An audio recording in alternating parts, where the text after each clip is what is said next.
కాంగ్రెస్తో మరి ఆ రకంగా తెలుగు జాతిని తెలుగు ప్రజలు అవమానపరిచిన దానికి మరి పార్టీ ప్రాంతీయ పార్టీ అయినప్పుడు కూడా దేశ ప్రయోజనాల కోసం పాటినటువంటి పార్టీ ఎన్టీ రామారావు గారు. ఆ రకంగా మరి ఎన్టీ రామారావు గారు ఈ యొక్క కాంగ్రెస్ పార్టీ విధానాల పట్ల నిరంతరం పోరు సల్పి ఏ రకంగా దేశవ్యాప్తంగా కూడా మరి ఆ రకంగా కాంగ్రెస్ ఇతర పార్టీలన్నీ కూడా గొడుగు కింద తీసుకొచ్చి ఈ కాంగ్రెస్ కేంద్ర పెత్తనం చెల్లదని చెప్పి వారు జాతీయ స్థాయిలో మరి రాజకీయాలు నేర్పినటువంటి మహానుభావుడు ఎన్టీ రామారావు. ఎన్టీ రామారావు గారు రాజకీయాల్లో ఒక కొత్త నిర్వచనం, సామాజిక నియమం, అట్టడుగు వర్గాలు, బలహీన వర్గాలు, బడుగు వర్గాలు, దళితులు, ఎస్సీ ఎస్టీ బీసీలకు సముచితమైన స్థానాన్ని రాజకీయాల్లో కల్పించి ఏ రకంగా ఈ గ్రామీణ ప్రాంతాల్లో కుల వృత్తుల మీద నివసించేటువంటి పేద వర్గాలు నేత గీత మత్స కమ్మరి కుమ్మరి వడ్రంగి చాకలి నాయి బోయ మంగలి ఈ వర్గాలన్నిటి కూడా ఎన్టీ రామారావు గారు సామాజిక న్యాయం అంటే ఈ పేద వర్గాలకు న్యాయం చేసినాడే అది సామాజిక న్యాయం అని చెప్పి భావించి ఆ రకంగా రాజకీయాల్లో ఇంతకుముందు మన సోదరులు రామ్మోహన్ రెడ్డి గారు చెప్పినట్టుగా అనేక మందిని ఎర్రన్నాయుడు కానివ్వండి, దేవేందర్ గౌడ్ కానివ్వండి, అటువంటి బీసీలో ఉన్నటువంటి అట్టడుగు వర్గాలను రాజకీయాల్లో తీసుకొచ్చి ఆ జాతీయ స్థాయిలో ఎదిగేదానికి అవకాశం కల్పించినటువంటి మహానుభావుడు ఎన్టీ రామారావు. ఆ తర్వాత మరి తెలుగుదేశం పార్టీ ఆంధ్రప్రదేశ్లో 95లో చంద్రబాబు గారి నాయకత్వంలో అధికారంలోకి వచ్చినప్పుడు వారు ఒక విజనరీ లీడర్గా, ఒక దూరదృష్టితో ఉన్నటువంటి నాయకుడిగా చంద్రబాబు నాయుడు గారు ఆ రోజు ఆంధ్రప్రదేశ్లో ఏ రకంగా హైదరాబాద్ను అభివృద్ధికి పాటుపడ్డాడు. 99లో నేను మొదటిసారిగా ఎమ్మెల్యేగా అయినప్పుడు వారు ముఖ్యమంత్రి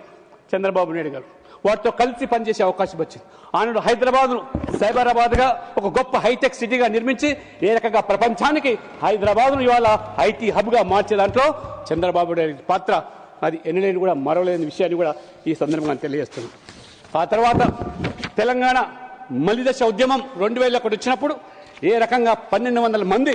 తెలంగాణ రాష్ట్ర సాధన కోసం బలి అయితే కానీ ప్రాణాలు అర్పిస్తే కానీ ఆనాడు ఉన్నటువంటి కాంగ్రెస్ వారు స్పందించలేదు, కనికరం లేకుండా ఆ రకంగా వ్యవహరించారో మొత్తం ఆ రోజు సమాజం తెలుగు ప్రజలు గమనించారు.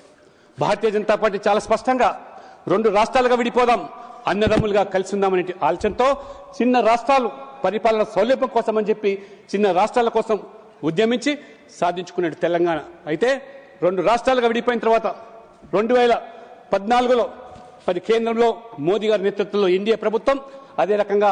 మళ్ళీ రాష్ట్రంలో ఆంధ్రప్రదేశ్లో మరి ఎన్డీఏ ప్రభుత్వం ఈ రకంగా మరి ఏర్పాటైతే ఆనాడు ఇంతకుముందు చెప్పినట్టుగా అమరావతి రాజధానిగానే ఆ రోజు మరి ఆ యొక్క సంకల్పం తీసుకుంటే ఆ యొక్క ముఖ్యమంత్రి చంద్రబాబు నాయుడు గారు నరేంద్ర మోడీ గారు ప్రధానమంత్రిగా వారికి పూర్తిగా మద్దతు ప్రకటించి ఆ స్ఫూర్తిదాయకమైనటువంటి ఆ శంకుస్థాపన కార్యక్రమంలో ఇంతకుముందు చెప్పినట్టుగా ఏ రకంగా ఆ యొక్క కృష్ణ నది ఒడ్డు మీద మరి ఉద్దండరాయినటువంటి గుంటూరు జిల్లాకు సంబంధించినటువంటి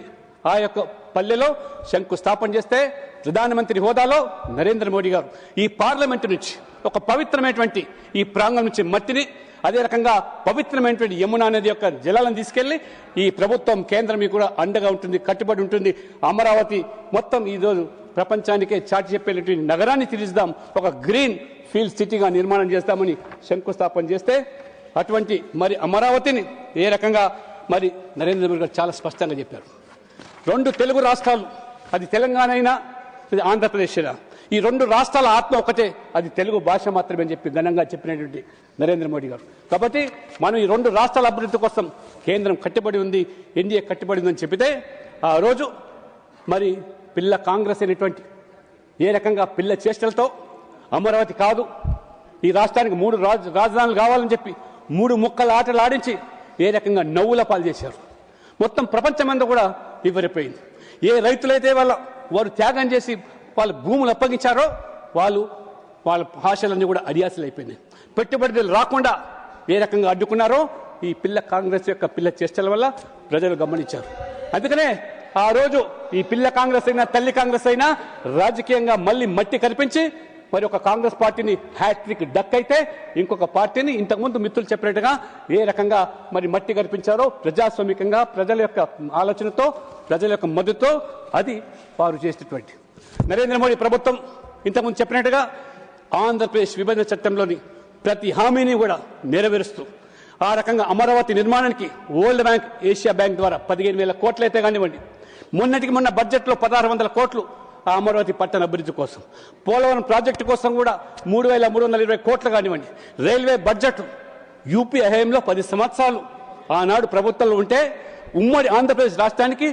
రమారం ఇవారు ఇచ్చింది ఏంటంటే 886 కోట్లు మాత్రమే ప్రతి ఏటా. కానీ అదే నరేంద్ర మోడీ గారి ప్రభుత్వం 2 రాష్ట్రాలు విడిపోయిన తర్వాత ఏకంగా ఆంధ్రప్రదేశ్కి మాత్రమే 10,314 కోట్లు రైల్వేల అభివృద్ధి కోసం ఇవ్వడమే కాకుండా ఏ రకంగా ఆ ప్రజల డిమాండ్కి అనుగుణంగా రైల్వే వైజాగ్లో ఒక జోన్ ఏర్పాటు చేసి ఇవాళ ప్రజల యొక్క ఆశలను ఇవాళ ఏ రకంగా నెరవేర్చిందో. ఇవాళ వైజాగ్లో గూగుల్ ఆర్టిఫిషియల్ ఇంటెలిజెన్స్ హబ్ కానివ్వండి, లేదా ఇవాళ హడ్కో ద్వారా 11,000 కోట్ల రూపాయలు